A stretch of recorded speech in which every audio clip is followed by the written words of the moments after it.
Hello, NEET 2025 aspirant. This is me, Deepak Saul, second year MBBS student in AIMS New Delhi. And मैंने NEET 2021 दिया था and इसमें मेरी rank all India rank 5 थी and I scored 715 out of 720। अब आप सोच रहे होगे इतनी हाई रैंक और इतना अच्छा स्कोर के लिए आपको 3-4 साल शायद नीट की तैयारी करनी पड़े, बट ऐसा बिल्कुल भी नहीं है। मैंने सिर्फ 2 साल dedicated, yes 11th and 12th, बस 2 साल डेडिकेटेड होकर पढ़ाई की थी एंड नीट 2021 फोड़ा। और ये चीज़ आप भी कर सकते हो। हम इस वीडियो में डिस्कस करेंगे कि क्या गलतियाँ थी जो मुझे बाद में रियलाइज़ हुई, आपको किस चीज़ों का ध्यान रखना है इन 2 इयर्स में और आपको किस तरीके से अपनी नीट की प्रिपरेशन को सही तरीके से स्टार्ट करना है ताकि आप बाद में कोई गलती ना करो और आपको लास्ट में रेग्रेट ना हो। सो आइए शुरू करते हैं। ओके, सो अगर मैं अपनी नीट प्रिपरेशन के बारे में बात करूं तो मैं एक्चुअली नवोदय से पढ़ा हुआ हूं एंड एक्चुअली मेरी ऐसे कोई बड़ी कोचिंग नहीं थी कि मैं बहुत बड़ी कोचिंग इंस्टीट्यूट से पढ़ा हूं। बस एक स्कूल के अंडर ही एक प्रोग्राम चलता था जिसके तहत मैंने स्टडी की है एंड जो था मैक्सिमम पोर्शन जो है वो मेरी प्रिपरेशन में सेल्फ स्टडी का बहुत बड़ा रोल रहा है। हम सेल्फ स्टडी पे बात करेंगे क्योंकि सेल्फ स्टडी ही जो है वो आपको एक बेटर रैंक प्रोवाइड करती है। एंड कोचिंग का क्या रोल है एंड आपको क्या करना है, that we are gonna talk about. Okay, so आप में से कुछ स्टूडेंट शायद रेगुलर स्कूल जा रहे होंगे और कुछ ऐसे होंगे जिन्होंने डमी स्कूल लिया हुआ है। ठीक है, दोनों ही कैटेगरी सही है। तो जो बच्चे रेगुलर स्कूल जा रहे हैं उनको इस चीज़ का ध्यान रखना है कि एक्चुअली उनके पास टाइम कम है क्योंकि वो स्कूल जा रहे हैं, तो एक्चुअली उनका बहुत सारा टाइम तो स्कूल में ही चला जाता है। जब वो आते हैं फिर उनको शायद क्लासेस लेनी होती है जिस भी कोचिंग में या फिर वो ऑनलाइन किसी कोचिंग में वो एनरोल्ड हैं। तो एक चीज़ है, जो स्कूल जा रहे हैं उनके पास टाइम थोड़ा पहले से कम है। तो एक टाइप है कि आपको अपनी एफिशिएंसी जो है वो बढ़ानी है। आप कभी भी पढ़ें, आपको उसको बहुत अच्छे से पढ़ना है, आप उसको बहुत लाइटली नहीं ले सकते। ठीक है, तो इस चीज़ का ध्यान रखना है कि आपके पास ऑलरेडी टाइम कम है, सो आपको अपना बहुत अच्छे से टाइम यूटिलाइज़ करना है। एंड सबसे अच्छी बात जो आप यूटिलाइज़ कर सकते हो वो है हॉलीडेज़ और सैटरडे संडे, जो मैं पर्सनली करता था क्योंकि मेरा भी स्कूल रहता था।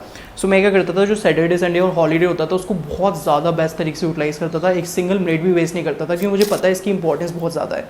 ठीक है, वही सेम चीज़ आपको करनी है। एंड जो डमी स्कूल में है, इंटरेस्टिंग चीज़ होती है कि जो एक्चुअली जिन डमी स्कूल होता है तो उनके पास पूरा दिन ही खाली है, उनको सिर्फ 4-5 घंटे की क्लासेस जाना होता है। ठीक है, और उनका पूरा दिन खाली होता है, उनके पास टाइम बहुत ज़्यादा है, इसलिए डिस्ट्रैक्ट होने के चांसेस ज़्यादा हैं। वो फ़ोन चला रहे हैं, वो सोचा हमारे पास तो टाइम बहुत ज़्यादा है तो हम कभी भी पढ़ सकते हैं। और ठीक है, तो इस चीज़ का ध्यान रखना है कि अगर आप डमी स्कूल में भी हो और आपके पास अगर पूरा दिन फ्री है तो आपको भी उसे वेस्ट नहीं करना है, नहीं तो आपकी टाइम वेस्टेज की जो आदत लगेगी अभी वो लंबे समय तक चलेगी एंड वो आपको बाद में बहुत प्रॉब्लम देगी। ओके, सो जैसा मैंने पहले भी कहा है कि सेल्फ स्टडी ही आपको मैटर करती है। आप किसी भी कोचिंग में हो, आप कोचिंग में हो चाहे वो ऑनलाइन हो ऑफलाइन हो, कोचिंग से आने के बाद आप अपने रूम में क्या करते हो, आपको जो पढ़ाया गया है उसे दोबारा से रिवाइज करते हो, जो टॉपिक कंप्लीट हुआ आप उससे खुद से क्वेश्चन लगा के ढूंढते हो। ये चीज़ जो है वो आपको आगे लेके जाती है, मतलब आप खुद से कितना एफर्ट लगा रहे हो। कोचिंग आप पे एफर्ट करती है, आपके टेस्ट लेती है, आपको पढ़ाती है, आपसे क्वेश्चंस पूछती है, बट ये है कि आप खुद को कितना ज़्यादा बार बार पढ़ते हो, खुद को कितना ज़्यादा फोकस करते हो कि मैं और कितना अच्छा कर सकता हूँ। ये चीज़ बहुत ज़्यादा मैटर करती है। बिकॉज सही बताऊँ, मैंने अपने ऊपर बहुत ज़्यादा फोकस किया, मेरा पूरा ध्यान सिर्फ अपने ऊपर रहता था कि मैं कितना अच्छा और कर सकता हूँ, मैं क्या क्या कर सकता हूँ, मैं कहाँ से और प्रैक्टिस कर सकता हूँ। जब आपके दिमाग में ये माइंडसेट आएगा कि मुझे खुद को और बेहतर बनाना है, तब जाके आप नीट 2025 में वो लेवल अचीव करोगे, जब जाके वो आप कंसिस्टेंसी वो डिसिप्लिन अचीव करोगे। सो ये चीज़ आपको ध्यान रखनी है कि यहाँ पे नीट में सबसे इंपॉर्टेंट चीज़ होती है कंसिस्टेंसी। यस, कि आप कितना कंसिस्टेंटली पढ़ रहे हो। एंड अभी के हिसाब से आपकी क्लासेस वगैरह को हटा दिया जाए स्कूल को, तो 4 hours of self study must है। यस, आपको 4 घंटे सेल्फ स्टडी डेली करनी है। यस, डेली आपको ऐसा प्लान करना है कि 4 आवर्स की सेल्फ स्टडी हो, आप ऐसा शेड्यूल बनाएं एंड उसको करें। ओके, सो अगेन मैं आपको बता दूं कि बहुत से स्टूडेंट को लगता होगा कि ऑनलाइन है ऑफलाइन है, या फिर बहुत से स्टूडेंट शायद कोचिंग से नहीं पढ़े, वो सिर्फ सेल्फ स्टडी से पढ़े। तो मैं आपको बताऊँ तीनों ही चीज़ें सही होती हैं क्योंकि बहुत से स्टूडेंट बिना कोचिंग के भी निकाल लेते हैं, सेल्फ प्रिपरेशन करके भी निकाला जा सकता है क्योंकि बहुत सारी रिसोर्सेज ऑनलाइन अवेलेबल हैं, तो वो उसको इनडायरेक्टली यूज़ करके कर सकते हैं। ठीक है, तो जो कोच ऑनलाइन में है, ठीक है, उसका ये है कि वो घर पर है। ठीक है, जो ऑफलाइन है वो ऑलरेडी किसी कोचिंग में एनरोल्ड है, वो हॉस्टल वगैरह पर रह रहे हैं। तो जो ऑनलाइन कोचिंग कर रहे हैं, मेरा ये सजेशन उन लोगों के लिए कि वो घर पर हैं तो घर पे कोशिश करें कि वो एनवायरनमेंट डेवलप करने का। फॉर एग्जांपल जैसे मेरे जब कोविड आया था हमारे टाइम पे, तो ऑनलाइन हो गया था सब कुछ। So I try to develop that environment कि मेरा डिस्ट्रैक्शन ना हो, तो मैं अपने रूम में ही रह के पढ़ता था, चीज़ें करने की कोशिश करता था। तो आपको डिस्ट्रैक्ट नहीं होना है, एक एनवायरनमेंट, एक माहौल बना के रखना अपने अंदर। हो सकता है बाहर से बहुत सारे डिस्टर्बेंसेस हो, घर में कुछ चल रहा है, कोई फंक्शन आ गया, कोई रिलेटिव्स आ गए, आपको इन सारी चीज़ों से बचना है एंड अपना बेस्ट देने की कोशिश करनी है, ठीक है। ओके, सो अगर मैं अपनी नीट प्रिपरेशन से एक आपको एडवाइस दूं तो मैं ये कहूँगा कि जो नीट की जर्नी होती है वो इतनी ईजी नहीं होती। आप स्टार्टिंग में बहुत कॉन्फिडेंटली स्टार्ट करते हो कि नीट की तैयारी करेंगे, एम्स में फोड़ेंगे, बहुत अच्छा करेंगे, क्या रैंक लेके आएंगे, न्यूज़पेपर में नाम आएगा। But the thing is that time जैसे जैसे जाता है हम कोई ना कोई गलतियाँ करते हैं एंड कहीं ना कहीं हम लो फील करने लगते हैं। और ये आप जैसे हो सकता है कि आपके टेस्ट में कम मार्क्स आए तो आप एक बहुत कॉमन प्रॉब्लम जो नीट एस्पिरेंट के साथ देखी जाती है, जो यंग नीट एस्पिरेंट्स होते हैं, उसमें ये रहती है कि उनकी जो एनर्जी लेवल है वो कभी हाई हो जाती है, कभी एनर्जी लेवल लो हो जाती है, एक वेव की तरह हो जाती है, ठीक है। सो इसके रीज़न बहुत सारे हो सकते हैं। इसका रीज़न हो सकता है आपके टेस्ट में कम मार्क्स है, इसका रीज़न हो सकता है कि आपको कोई सब्जेक्ट समझ में नहीं आता, जैसे आपको फिजिक्स में इशू हो सकते हैं। इसका और भी बहुत सारे रीजंस होते हैं, कभी कभी बिना किसी रीज़न के ही आपका मूड ऑफ रहता है। तो इन सारी चीज़ों से बचने का ये तरीका है कि जो मैं करता था, जैसे आप बहुत ज़्यादा परेशान हो किसी चीज़ को लेके कि आप ज़्यादा डरे हुए हो, आपको एनजाइटी हो रही है कि मेरा होगा नहीं होगा इस चीज़ को लेके, सो आप एक हल्का सा ब्रेक लो, आप बाहर जाओ या अपने किसी दोस्त से बात करो या फिर आप अपने फैमिली में अपने मदर से बात कर सकते हैं। तो एक हल्का सा ब्रेक लो, अपने आप को रिफ़्रेश करो एंड देन केम बैक, ठीक है। मतलब कॉन्स्टेंटली चीज़ें गलत करने से अच्छा है एक ब्रेक लो एंड देन कम बैक। वो बोलते हैं ना, have a break have a KitKat. So just the thing यही है कि एक ब्रेक लेने से क्या होता है ना, माइंड जो है थोड़ा सा रिफ्रेश रीस्टार्ट होता है एंड हम थोड़ा बेटर परफॉर्म कर पाते हैं, ठीक है। ओके, सो अब हम आते हैं कि जो आप अभी 11th में हो। सो मेरा ये मानना है कि आपको ये नहीं सोचना है कि ये बच्चा मेरे से ज़्यादा अच्छा है या मैं इससे अच्छा हूँ। यू आर लाइक आप एक उस मिट्टी की तरह हो जिसको कुछ भी बनाया जा सकता है, आप कुछ भी बन सकते हो। यस, लिटरली आप कुछ भी बन सकते हो। मैं भी उतना अच्छा स्टूडेंट नहीं था जब मैंने नीट स्टार्ट किया था प्रिपरेशन। वो धीरे धीरे आई जस्ट ग्रो अप, मैंने खुद को उतना डेवलप कर लिया कि वो लेवल अचीव किया। तो सेम चीज़ आप कर सकते हो। सो आपको क्या करना है, सो मैं आपको बता दूँ कि आपको वीकली या फिर डेली टारगेट बनाना है, ये सबसे इंपॉर्टेंट है। मैं आपको बताता हूँ कैसे। फॉर एग्जाम्पल आपका एक चैप्टर खत्म हो गया, फॉर एग्जाम्पल 2D खत्म हुआ है, फिजिक्स में आपका 2D खत्म हुआ है, ठीक है, 2 dimensional motion in a line actually, ठीक है। सो आपके पास बुक है, आपको पता है उसमें 150 क्वेश्चन है। देन आपने अपना टारगेट बनाया कि इस हफ्ते के एंड तक वो 150 क्वेश्चन आपको लगा लेने हैं, ठीक है। तो डेली टारगेट क्या होगा, अगर 7 दिन के अंदर वो 150 क्वेश्चन लगाने हैं, ठीक है, तो आपका डेली टारगेट होगा कि आपको एटलीस्ट 20-25 क्वेश्चन तो हर रोज़ लगाने, मतलब 25-30 क्वेश्चन के आसपास आपको लगाना है। तो आपको अपने वीकली और डेली टारगेट्स बनाने हैं, ठीक है। वो इससे क्या होता है ना, जब आप टारगेट बनाते हो आपके दिमाग में रहता है, ठीक है। आपका ड्रीम होगा बड़ा कि आपको एम्स दिल्ली पहुंचना, वो तो ड्रीम है, उससे कुछ वो बाद में आएगा। बट जो चीज़ अभी आपके सामने, आपको जिस पर फोकस करना है वो आपका टारगेट, कि आपने अभी क्या डिसाइड किया है कि आज मुझको क्या करना है। मैं आपको बता दूं, मेरी प्रिपरेशन में सबसे बड़ा रोल रहता था, मैं रोज़ सोने से पहले या सोने के 5 मिनट पहले मैं एक पेपर लेता था एंड उसमें मैं लिखता था कि मेरे को कल क्या करना है, ताकि मैं सो के जागूं तो मुझे पता रहे कि आज मेरे को क्या क्या करना है, ठीक है। ताकि ऐसा ना हो कि सो के जाके फिर डिसाइड कर रहे हैं कि हाँ भाई आज क्या पढ़ना है, कल क्या पढ़ाया गया था। नहीं, सोने से पहले सब कुछ डिसाइडेड है और आपको फिर इसलिए अच्छी नींद भी आती है कि आपको सब कुछ डिसाइडेड, आपको क्लियर कट है कि आपको कल क्या क्या करने वाला है। तो ये जो हैबिट है मेरी बैठ के पहले, वो आप डेवलप कर सकते हो। This is really very good habit, ठीक है। आपको एक डेली रूटीन बनाने की कोशिश करनी है, ठीक है। Okay, so the thing is that ऐसा होता है जैसे कभी कभी हम बहुत लेट सो के जागते हैं तो हम काफ़ी गिल्ट में रहते हैं कि यार लेट सो के जाके अब दिन बिगड़ जाएगा। तो मैं ये है कि कभी कभी मैं भी बहुत लेट सो के जागता था और कभी कभी रात में नींद नहीं आई और डेली शेड्यूल बिगड़ गया, हमने कहीं टाइम वेस्ट कर दिया। तो आपका डेली रूटीन थोड़ा सा फिक्स रहना चाहिए, ठीक है। आपकी टाइम वेस्टेज की आदत कम होनी चाहिए, ठीक है। एफिशिएंटली वर्क करने की आदत को आपको डेवलप करना है। And the thing is that अगर आप सपोज दैट फॉर एग्जाम्पल आप किसी दिन लेट उठते भी हो तो आपको ये नहीं सोचना है कि यार मैं लेट उठा, आपको ये सोचना है कि ठीक है लेट उठा, ठीक है, जितना टाइम बचा उसको अच्छे से यूटिलाइज करते हैं। नहीं तो क्या होगा, गिल्ट के चक्कर में आप पूरा दिन भी बर्बाद कर दोगे, ठीक है। सो जो टाइम बचा है उसका यूटिलाइज करना है। Okay, so one thing is that constant improvement. Yes, कोई फ़र्क नहीं पड़ता कि आपके पहले टेस्ट में 200 नंबर आए, 300 नंबर आए। मेरे भी उतने अच्छे नंबर नहीं आए थे फर्स्ट टेस्ट में, बट ये था मैं कॉन्स्टेंटली इंप्रूव करता था। 200 नंबर आए इस टेस्ट में, कोई बात नहीं, अगले में 250 आएंगे, अगले में 300 आएंगे, फिर 350, फिर 400, 500 भी आएंगे, फिर 600 भी, वो कट ऑफ भी क्रॉस होगा। तो द थिंग इज़ दैट पूरा जो गेम है वो यहाँ पे आके अटकता है, दैट इज़ कॉन्स्टेंट इंप्रूवमेंट। अगर आपको बायोलॉजी कम आती है तो जस्ट कीप ऑन इम्प्रूविंग, एक पेज डेली और एक्स्ट्रा पढ़ना स्टार्ट करो, थोड़े और क्वेश्चन प्रैक्टिस करना स्टार्ट करो, थोड़ा और बार बार रिवाइज करना स्टार्ट करो। मतलब ये जो छोटी छोटी एक्टिविटीज़ होती हैं वो आपको बाकियों से अलग करती हैं जब आप लगातार किसी चीज़ पे काम करते हो। बहुत से स्टूडेंट को ये लगता है कि अगर उनको रिजल्ट चाहिए तो उनको एकदम बहुत वो रहते हैं, इम्पेशेंट से रहते हैं।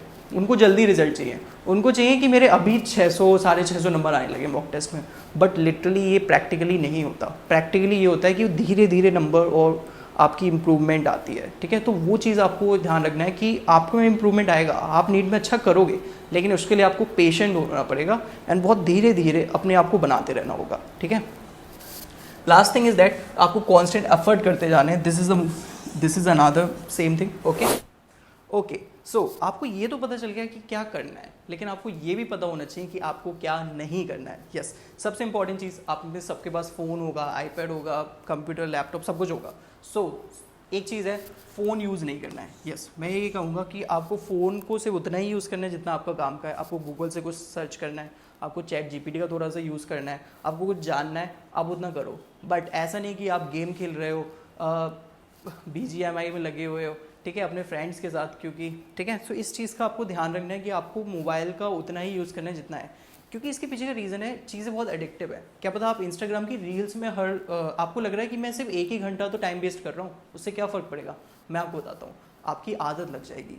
वो आदत आपको बाद में जाके क्या करेगी, मेमोरी डिसफंक्शनिंग करेगी, कि आपको वो चीज़ें याद नहीं रहेंगी, आप थोड़े से और ज़्यादा टाइम वेस्ट करने लगोगे। आज आप 1 घंटा वेस्ट कर रहे हो, कल जाके आप फिर 2 घंटा वेस्ट करने लगोगे। ये बिल्कुल वैसा है कि अगर आप सपोज BGMI खेल रहे हो, BGMI काफ़ी एडिक्टिव गेम है एक्चुअली। सो अगर आप आज 1 घंटा खेल रहे हो, ठीक है, सो क्या होगा, फिर आप धीरे धीरे आपको और अच्छा लगने लगेगा, फिर आप 2 ढाई घंटा फिर करने लगोगे। तो स्टार्ट ही नहीं करना है, ये चीज़ें स्टार्ट होने से पहले ही ख़त्म कर दो। ठीक है। रील्स के साथ भी सेम चीज़ है कि इंस्टाग्राम की रील्स काफ़ी ज़्यादा एडिक्टिव होती है। सो आपको उन चीज़ों से दूर रहना है प्लीज़, ठीक है। अनदर थिंग इज़ दैट आपकी क्लास में ऐसे बहुत सारे स्टूडेंट होंगे, ये मेरे साथ हुआ था, कि जो अच्छा परफॉर्म करते हैं और आपको उनसे थोड़ा वो लगने लगता है कि यार अच्छा परफॉर्म कर रहे हैं, तो ऐसी कोई फीलिंग आपको रखनी नहीं है जेलसी की, ठीक है। कंपटीशन की फीलिंग होनी चाहिए कि मुझे उससे अच्छा परफॉर्म करना है, बट उससे ये नहीं होना चाहिए कि हम उससे जेलस भी हो रहे हैं और खुद पे इम्प्रूवमेंट भी नहीं कर रहे हैं और अच्छा भी नहीं कर रहे हैं, ठीक है। तो इस चीज़ का ध्यान रखना है। ओके, अगर मैं सब्जेक्ट वाइज अप्रोच पे हूँ कि आपको इंडिविजुअल सब्जेक्ट को कैसे अप्रोच करना है, ठीक है, क्योंकि आपके पास 3 सब्जेक्ट हैं, biology, chemistry and physics. So let's come to this. Okay, so अगर मैं बायोलॉजी की बात करूँ तो एक इंपॉर्टेंट चीज़ है, एक्चुअली क्या होता है ना, स्टूडेंट अपना बहुत सारा टाइम बायोलॉजी की एक्स्ट्रा चीज़ें पढ़ने में निकाल देते हैं। तो मैं कहूँगा कि आपको कोई एक्स्ट्रा नहीं पढ़ना है, आपको क्लास में, अपने मॉड्यूल्स में, नोट्स में जितना एक्स्ट्रा कंटेंट मिल गया आपको उतना ही करना है। खुद से आप एक्स्ट्रा ढूंढने जाओगे तो biology is like a ocean, कि आप जितना ज़्यादा एक्स्ट्रा करने की कोशिश करोगे वो उतना ही ज़्यादा होगा। सो एक चीज़ ध्यान रखना है कि एक्स्ट्रा अप्रोच खुद से ज़्यादा रखना नहीं है, जितना आपके टीचर्स आपको एक्स्ट्रा नॉलेज बायोलॉजी में देते हैं वो करना है। एंड ये है कि डेली NCERT रीड करना है। मैं क्या करता था, अपना टाइम शेड्यूल मेरा ऐसा रहता था कि मैं क्या करता था, सुबह बायोलॉजी पढ़ लेता था, ताकि मेरा पूरा दिन थोड़ा फिजिक्स केमिस्ट्री में ज़्यादा फोकस करता था, क्योंकि उसमें ज़्यादा एफर्ट्स लगते हैं। बायोलॉजी थोड़ा ईजी होता है, तो सुबह 1-2 घंटे बैठ गए, बायोलॉजी कर लिया, फिर पूरे दिन का हो जाता था। तो वही है, एक डेली NCERT रीडर आपको बनना है। ये चीज़, ये हैबिट जो है ना NCERT रीडिंग की डेली, वो आपको आगे बहुत हेल्प करेगी, आपको अपने आप पता चल जाएगा क्वेश्चन जब आप प्रैक्टिस करोगे, ठीक है। एंड क्वेश्चन प्रैक्टिस करना है। बहुत से लोगों को लगता है कि बायोलॉजी में यार क्वेश्चन प्रैक्टिस करने की जरूरत नहीं है, थ्योरी पढ़ लो हो जाता है, बट ऐसा नहीं है, क्वेश्चन प्रैक्टिस आपको करते रहना है, ठीक है। Okay, coming to the chemistry. तो केमिस्ट्री में क्या होता है, जब आप स्टार्ट करते हो तो स्टार्टिंग में आपको मोल कॉन्सेप्ट वगैरह सिखाया जाता है। तो मैं ये कहूँगा कि ये मोल कॉन्सेप्ट वगैरह जो आपके स्टार्टिंग के चैप्टर्स हैं, पीरियोडिक टेबल आपको सिखाई जा रही है इनऑर्गेनिक में। ऑर्गेनिक आई होप सो अभी स्टार्ट नहीं हुआ होगा, कुछ जगह शायद हो गया होगा, ठीक है। तो स्टार्टिंग के जो टॉपिक्स है जैसे मोल कॉन्सेप्ट, वो एकदम फाउंडेशन फॉर फिजिकल NCERT है। तो अगर आप मोल कॉन्सेप्ट कर लेते हो काफ़ी अच्छा, तो एक टाइप से आप बाकी की पूरी फिजिकल केमिस्ट्री को बहुत खुद से कर सकते हो, ठीक है। And the thing is that ऐसा नहीं कि आपको NCERT नहीं पढ़नी है, आपको स्टार्टिंग से केमिस्ट्री की NCERT पढ़नी है, यस। तो बाद में आपको प्रॉब्लम ना हो, क्योंकि बाद में आपके पास उतना टाइम नहीं होगा NCERT पढ़ने का। तो केमिस्ट्री की भी, क्योंकि अभी जो चल रहा है पैटर्न में, उसमें फिजिकल में भी क्या होता है ना, वो लोग थियोरेटिकल क्वेश्चन दे देते हैं। सो इसके लिए आपको फिजिक्स की NCERT पढ़नी ही पड़ेगी, ओके। केमिस्ट्री की NCERT आपको पढ़नी है, चाहे वो फिजिकल केमिस्ट्री ही क्यों ना हो, ठीक है। सो इस चीज़ का ध्यान रखना है कि स्टार्टिंग में आपको मोल कॉन्सेप्ट पे बहुत ज़्यादा फोकस करना है, उसके क्वेश्चंस बहुत ज़्यादा लगाने हैं, ठीक है। Okay, coming to the most important subject, okay, of NEET, और जिससे बहुत से स्टूडेंट को डर लगता है। एंड मैं ये कहूँगा कि आप ऐसी कोई गलती ना करें जिससे बाद में प्रॉब्लम हो। तो वही मैं आपको बता रहा हूँ कि आपको मैं बहुत सारी गलतियों से बचाने की कोशिश कर रहा हूँ, ठीक है। सो फिजिक्स में एक्चुअली बहुत से स्टूडेंट ये करते हैं कि जब फिजिक्स स्टार्ट होती है तो वो उतना फोकस नहीं करते, वो बायोलॉजी केमिस्ट्री के चक्कर में रहते हैं, वो फिजिक्स पे उतना ध्यान नहीं देते। मेरे हिसाब से आपका I think 50% of time physics को चले जाना चाहिए, क्योंकि आपको उसको समझने में ज़्यादा एफर्ट लगेंगे, क्योंकि बायो केमिस्ट्री को समझने में उतना एफर्ट नहीं लगता, लेकिन फिजिक्स में लगता है। तो आपको बहुत ज़्यादा प्रैक्टिस करनी, इतनी ज़्यादा प्रैक्टिस करनी जो स्टार्टिंग के चैप्टर्स है, जैसे बेसिक मैथमेटिक्स है, वेक्टर्स है, काइनेमेटिक्स है, और okay Newton's law of motion है। तो ये जो स्टार्टिंग का कंटेंट है, जब आप इसको बहुत ज़्यादा स्ट्रॉन्ग कर लोगे ना, बिलीव मी गाइस, यही सेम कॉन्सेप्ट पूरी फिजिक्स में रिपीट होते हैं। तो भागने की कोशिश नहीं करनी है, ऐसा नहीं करना है कि जल्दी जल्दी कर लेता हूँ और जल्दी जल्दी सिलेबस कंप्लीट कर लेता हूँ, फिर प्रैक्टिस कर लूँगा, मेरा हो जाएगा नीट में और मैं बहुत अच्छी जगह पहुँच जाऊँगा। ऐसा नहीं होता।